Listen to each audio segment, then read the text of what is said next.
Welcome to American Express at the half.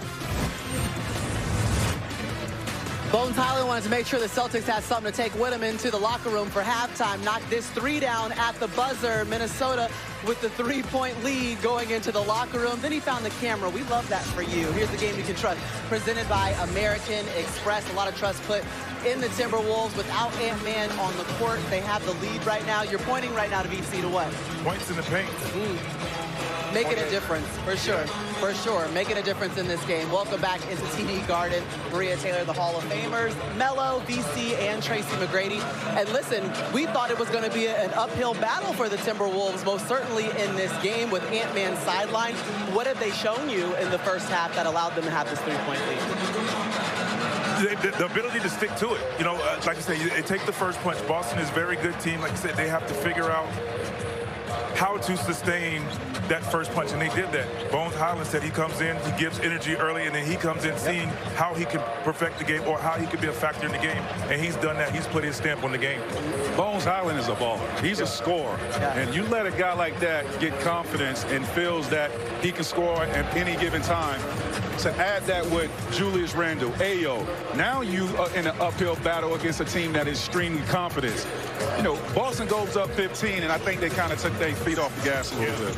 You talk about Bones Highland, somebody who loves these style of games. He want to get up and down the court. He want to play fast. He want to score. He want to make plays. So putting him in that position allows Bones to get out in the open court and play fast. And now he brings everybody else with him, too. So shout out to Bones in that first half. Yeah, coming off the bench, 14 points. He's 5 for 10 from the field, knocked down a couple of threes. Let's flip over to the Celtics side. Jason Tatum did not score in this first half. Jaylen Brown, 17 points in the first, and really still just working out the kinks, obviously. Tatum back for, or playing in his 8th game back from injury.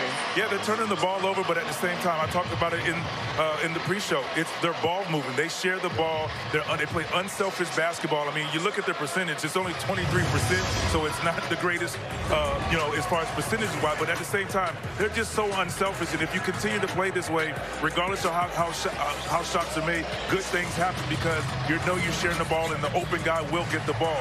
You get a steal here, you get running. Look, everybody runs the floor because you're looking ahead. You're not trying to slow it down. You're not looking for your shot. You're looking for the right play. Ball movement here. Play through. Movement, you find the ball is finding the open guy. Well, what does it do? Now it creates fouls, because now if that was not a foul, guess what? A great three-point shooter is getting an open shot, and that's what they do. So regardless of if they're turning the ball over, sometimes they overpass, but at the same time, it's a good thing. What I love to see from Boston, especially with Tatum struggling a little bit, get inside a little bit, right? Post up, try to get some easy baskets, get him going. Right now, he's settling for that open three coming off of that pick and roll. I would love to see him get in the rhythm, get in an easy basket to see how he opens up his offense. This is part of it. This is part of it for JT. This is a part of the, you know, we talked about the uphill trajectory for him. And this is going to be a part of him getting it back to himself.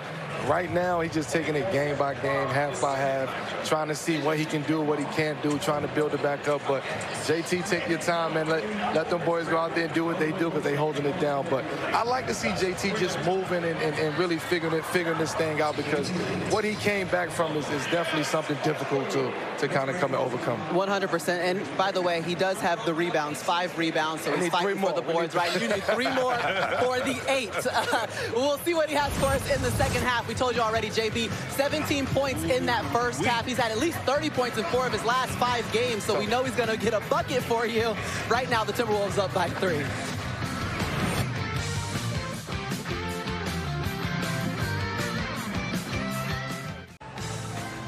At the half is brought to you by the powerful backing of American Express.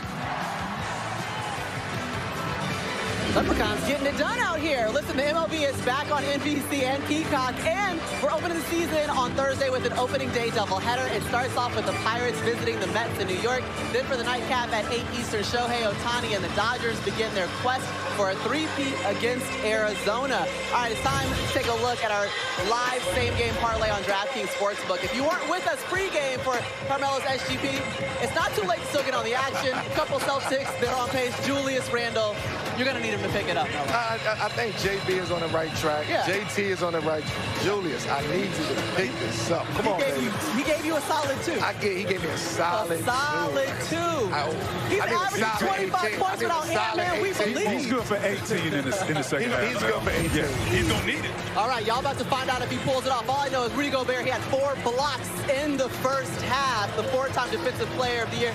We'll take the court again after the break.